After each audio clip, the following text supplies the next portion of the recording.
Bali, ayan sila boss. Galing pa silang Mindanao. Ayan, nagte-testing. Ayan po. Bali, namimili sila sa mga tamiya natin mga boss. Ito, ayan yung mga pinagpipilian nila. Ayan yung mga tamiyang yan. Then, ayan, nira-road test nila boss. Ayan o. Yung isa. Ayan, nira-road test nila tong isang unit natin mga boss. Ayan o. Bali, galing pa sila ng Mindanao mga boss.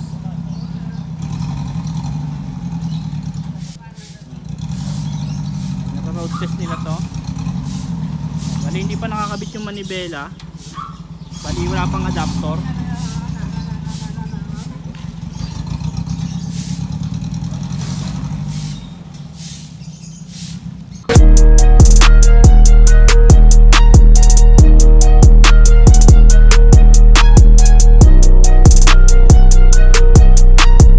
Bali, ayun nga pala yung dala nila mga boss. Ayan si sir.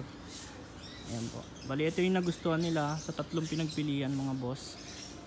Ayan. Mas barako daw kasi yung tunog nito kaysa dun sa dalawang tinesting nila. Yung dalawang kambal natin na unit mga boss. Ayan, bali, lalagyan pa natin ng trapal yan. Then, ipa-fiberglass natin yung ibabaw.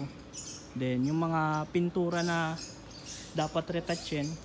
And katulad ng mga pinag-weldingan na yan mga boss, re-rebapin pa po natin yan. Ayan po.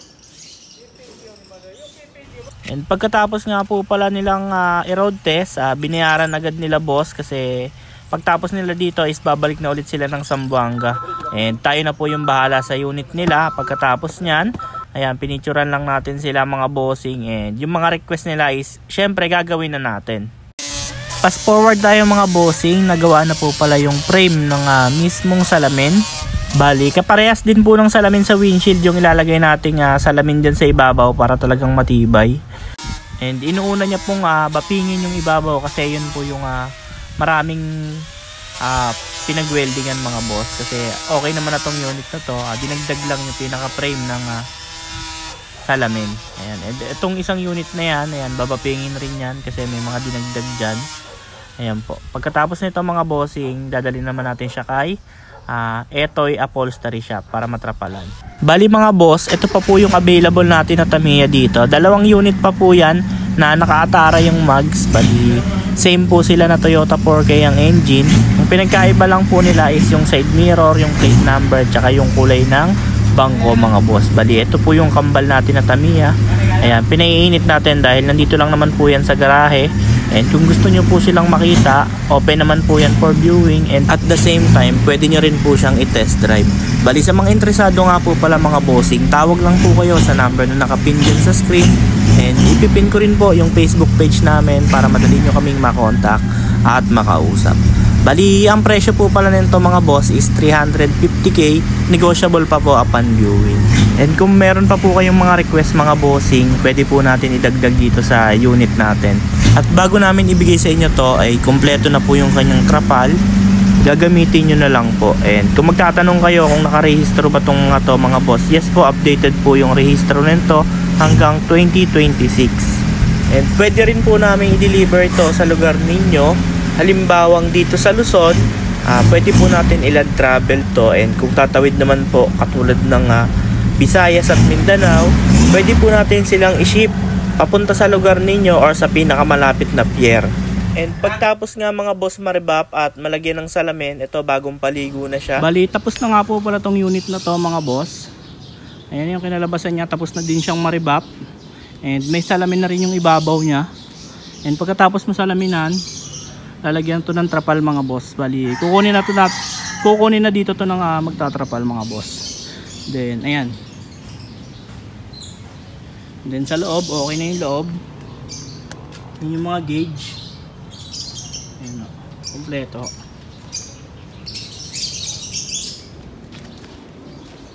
Sa makina naman,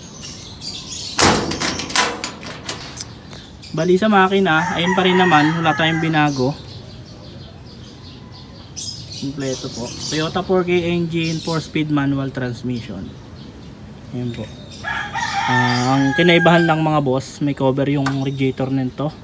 And ayun nga lang, yung iba kulay ginto yung radiator. Ito may cover na stainless. Tapos ito yung ating mismong racing filter mga boss. Ayan.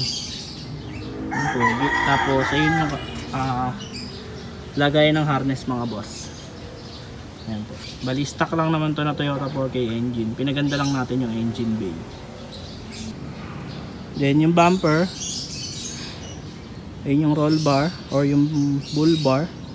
May dalawa siyang fog lamp sa gilid mga boss. And ito po yung kanyang harap mga boss. Ayun yung view sa harap. And punta naman tayo dito sa gilid mga boss or sa side view niya. Bali, nakahanda tong unit na to mga bossing kasi kukunin siya ng mag-upholstery or ni Etoy upholstery mga bossing. And panoorin nyo pala to mga boss hanggang dulo kasi kapag natapos siya upholsteryhan, ihatid naman natin siya sa pier sa Maynila para ma-ship natin papunta ng Zamboanga City mga bossing. Bali, hanggang dito lang muna ulit. Mga boss, bali, ito na po siya nung natapos. Bali, bago natin siya ihatid, gawan muna natin siya ng full review. Ayan, bali, itong Tamiya na to is iuwi ng Zamboanga mga boss. Then, pakita ko muna sa inyo kung ano yung ginamit dito na accessories at mga pyesa. Ayan, sa mags na ginamit mga boss, Atara na 10.5. Ayan po, 4 stud. Bali, universal yung butas. Then, sa gulong naman, Silo na 19550 yung series mga boss. Ayan. And dito naman sa ginamit na suspension mga boss, lip spring po siya na nakadibungo na differential. Ayan po. And then, ayan. Sa bumper niya naman, ayan po, simple lang, straight bumper, then may bull bar, bago may spot lamp sa gilid ng bull bar mga boss. Tapos ito naman yung headlight niya, LED na. And meron pong nakabukod na signal light. Ayan po. Makikita niyo. And punta naman tayo sa makina mga bossing. Bali, ito po pala yung makina niya mga boss. Toyota 4K engine, 4-speed manual transmission. Ayan, naka-racing filter siya. Tapos may cover na stainless yung radiator. Then may shoulder stainless. Then ayan, may pan. At ayan yung busina niya na piyaya. Ayan po. Then ito yung kanyang fuse box mga boss.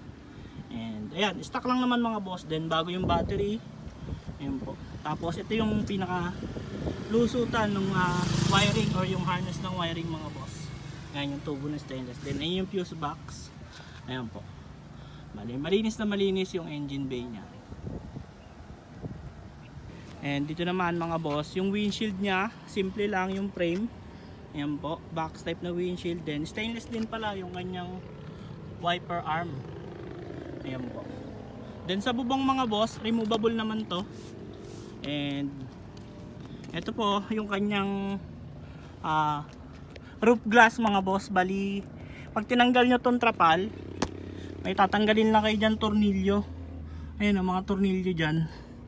Ayan po, may tatanggalin lang kayong 3 tornilyo dyan. Then ayan po, makikita nyo yung ibabaw. Bali, ito po yung ibabaw nya, papakita ko sa inyo.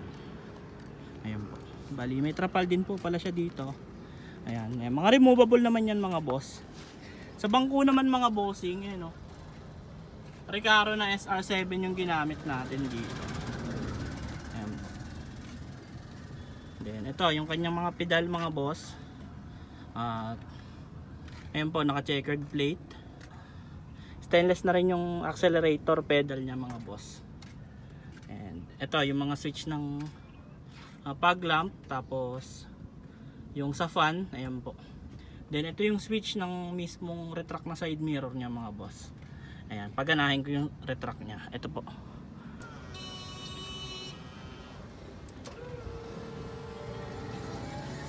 Bali, ayan po kapag nakasara. And ayan naman po pag nakabukas mga boss. And then ayun nga, then meron siyang handle dito mga boss. Ayan po. Tapos ayun yung kanyang wiper motor. And yung manibela niya mga boss, Momo steering wheel mga boss. Ayan po. Then ito naman yung side view niya mga bossing.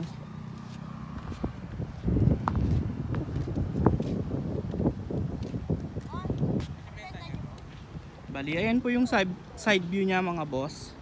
And ito naman yung likod, andito nakalagay yung butas ng gas tank. Then ito po, naka tailgate. Tapos yung plaka niya, bali original po yung plaka niyan mga boss. Pinalitan lang natin ng sticker na kulay green at kulay puti. Tapos sa taillight niya mga boss, ordinaryong taillight lang naman, LED. Ayan po. Tapos dito sa likod, hindi na pinalagyan ng cover. Ayan, natatanggal naman po yan mga boss. May dibitones po yan na dipihit mga boss. Ayan po. Bali, ayan po yung side wrap, napakaganda. Naka console box po siya na stainless.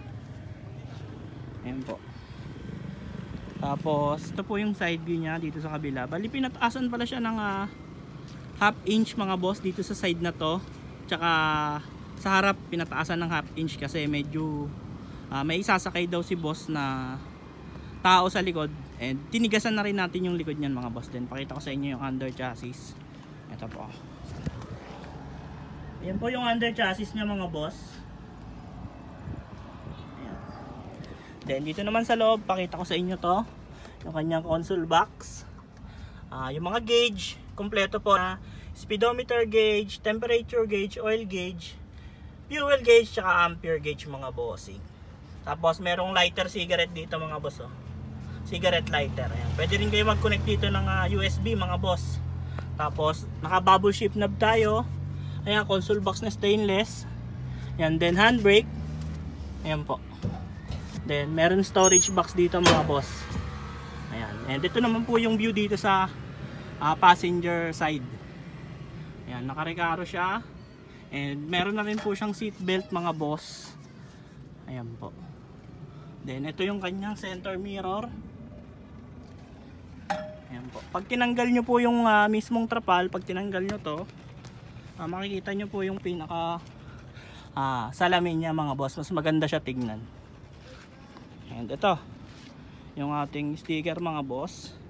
Nilagyan natin siya ng sticker na all about owner type Jeep. Ayan po. Bali ayun lang naman yung specs at saka yung buong detalye ng unit na to. And sa mga gusto nga po pala ng owner type Jeep na ganito ang design, marami pa po tayong available na Tamiya style mga boss. Bali, meron pa po tayong 4 na Tamiya. Ang isa po doon is diesel engine, ang isa naman doon is automatic ang transmission. Mamimili na lang po kayo mga bossing. And sa mga interesado mga bossing, tumawag lang kayo sa number na nasa screen. Ayan yung naka-flash dyan sa screen. And ipipin ko rin po yung Facebook page namin para madali nyo kaming makontak at makausap. And ayun lamang po mga bossing. Hanggang dito lang po yung video natin na to. Abangan nyo po mga bossing. Sa next video po natin, ihahatid natin siya mag-isa sa may pier ng Maynila mga bossing. Bali, tayo lang mag-isa yung maghahatid. Abangan nyo na lang po sa next video. Bali, hanggang dito lang po muna mga bossing. Bago nyo lisanin yung video ito, huwag nyo pong kalimutang i-click ang subscribe button at i-on ang notification bell para lagi kayong updated sa mga video na ilalabas namin tungkol sa owner type Jeep.